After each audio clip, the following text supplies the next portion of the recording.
Gravando? Pode gravar, tá gravando. Tá, então vamos lá. Bom dia, pessoal. Primeiramente, autorizo a gravação e a divulgação da minha apresentação. Bom, eu começo então falando sobre a introdução do livro A Formação Social da Mente, de Vygotsky. Então, a introdução foi escrita por...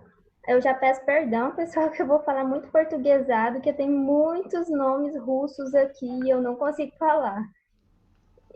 Aqui a introdução, então, foi escrita por Michael Colley e Sylvia Scribner, e eles dividiram a introdução em um período antes, né, da psicologia europeia, que inspirou Vygotsky a desenvolver suas ideias, e o período depois que ele começou, então, a desenvolver a sua teoria.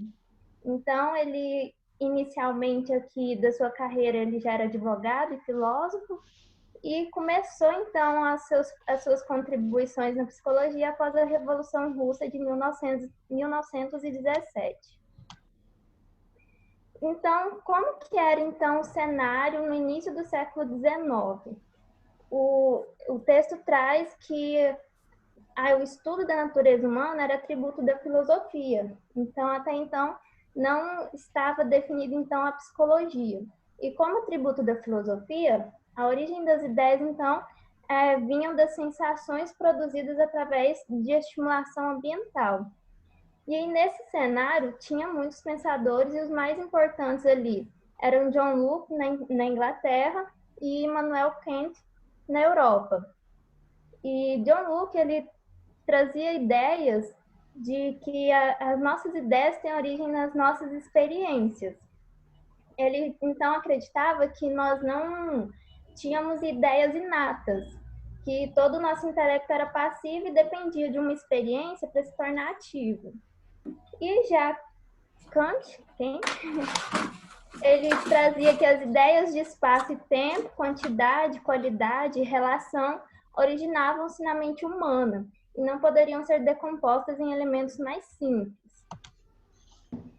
E então, até então, o estudo era totalmente embasado em René Descartes, que dizia que o estudo científico do homem era restrito ao seu corpo físico. Mas então veio o lançamento de 3 livros de 3 autores que trouxe novos pensamentos, novas psicologias para constituir então o pensamento da psicologia, que foi Darwin, Fechner e Sechenov. Desculpa, pessoal. Então, Darwin trouxe então o livro A Teoria da Evolução, onde ele uniu a ideia de animais e seres humanos em um sistema de lei natural. O segundo autor relacionou eventos físicos e o funcionamento da mente humana. E o terceiro autor foi realizando muitos testes na neuropsicologia, trouxe uma teoria fisiológica do funcionamento dos processos mentais. Então, a partir desses 3 autores é que começou, então, a construir pensamentos psicológicos. Eles não eram considerados psicólogos, mas as suas pesquisas contribuíram muito. E então a psicologia após a Revolução na Rússia. Então veio 2 estudiosos nesse ambiente, Shelpanov e Kornilov. O primeiro, ele era contra as teorias comportamentais e atribuía ao marxismo um papel restrito na psicologia. E era um grande nome na época. E aí veio o segundo para criticar, então, essa opinião do primeiro estudioso, trazendo, então, a teoria da psicologia comportamental e marxista. E, então, vários estudiosos, filósofos, trazendo teorias, trazendo pensamentos, e veio, então, o que os autores descrevem de crise na psicologia. Porque até então as teorias não conseguiam explicar os comportamentos complexos, como a percepção e a solução de problemas. E aí, então entra os pensamentos de Vygotsky sobre todos esses estudiosos. E aí o Vygotsky, então, nesse cenário, fez as suas metas. Ele, então, cria novas ideias que possibilitassem descrever e explicar de maneira unificada as funções psicológicas superiores.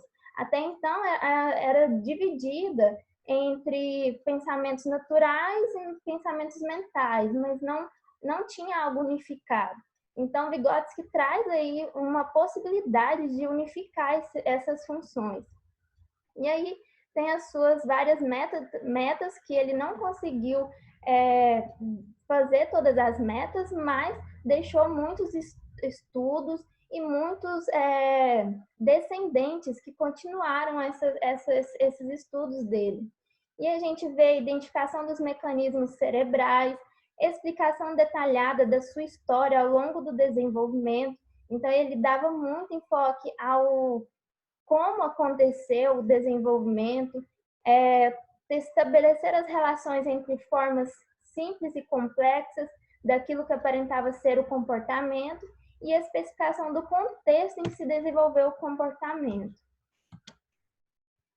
E aí ele era muito adepto às teorias marxistas e para ele o materialismo dialético era uma solução, que o materialismo dialético é todos os fenômenos são estudados como processos em movimentos e em mudança. E também, como a teoria marxista, o materialismo histórico, onde as mudanças históricas na sociedade produz mudança na natureza humana. E então, Vygotsky foi o primeiro a correlacionar essas propostas da teoria marxista a questões psicológicas concretas. E então, ele estudando as concepções de Engels, ele, sobre os de instrumentos, ele então trouxe esse embasamento para a teoria dele também, que é onde os instrumentos transformam a natureza, os instrumentos que o homem utiliza transformam a natureza e assim transforma a si mesmo. E aí estendeu esse conceito da mediação na interação homem-ambiente pelo uso de instrumentos ao uso de signos. Os signos, como eu e a Nadine apresentou no nosso seminário, são a linguagem, a escrita, o sistema de números. E então ele trouxe a teoria, né, que é quando se internaliza esses sistemas de signos produzidos culturalmente, provoca a transformação comportamental e assim o desenvolvimento individual. O ambiente em que Vygotsky estava, social ali do seu país, favoreceu muito para o desenvolvimento de todos esses estudos. Ele trabalhou numa sociedade onde a ciência era extremamente valorizada. Eles esperavam muito a solução dos problemas sociais e econômicos do povo soviético. Então, acredito eu que havia muito financiamento, muito apoio para um desenvolvimento de algo que pudesse ajudar nos problemas da educação. E aqui a introdução traz que anos antes da morte de Vygotsky, ele começou a se preocupar muito sobre esse detalhe dos problemas da educação. Ele trabalhava muito dando aula, né, de literatura e também focado muito também na medicina. E isso veio trazendo esses pensamentos que ele usava o termo de pedologia, que traduzido grosseiramente por psicologia educacional. E aí começou a dizer que ele era adepto a testes de capacidade intelectual. Ele começou então a aderir a esses testes que eram chamados de QI, né, o famoso QI, que na época na Europa e nos Estados Unidos estavam muito famosos. Porém, ele foi criticado por sugerir que populações iletradas não tinham desenvolvido capacidades intelectuais. Por causa dessa aplicação desses testes de capacidade intelectual em massa, ele começou a sugerir que essas populações não tinham capacidades intelectuais. E com isso, então, houve uma pausa muito grande em todos os estudos da psicologia. Se eu não me engano, foram parece quase 20 anos de paralisação de estudos. E então, o método experimental de Vygotsky, para ele, Um experimento que sirva como meio efetivo tem que oferecer o máximo de oportunidade para o sujeito poder desenvolver várias atividades. Então, ele fez várias técnicas, introduzir obstáculos ou dificuldades, né? Com as crianças, ele introduzia obstáculos ou dificuldades. Um exemplo é colocar uma criança que não fala a mesma linguagem das outras que estão ali naquele ambiente.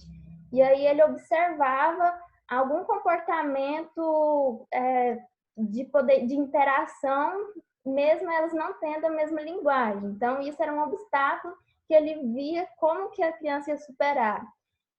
Fornecer caminhos alternativos para a solução do problema, às vezes até disponibilizar alguns materiais que possibilitasse a criança de solucionar o problema e colocar a criança frente a uma tarefa que excedesse muito seus conhecimentos e capacidades.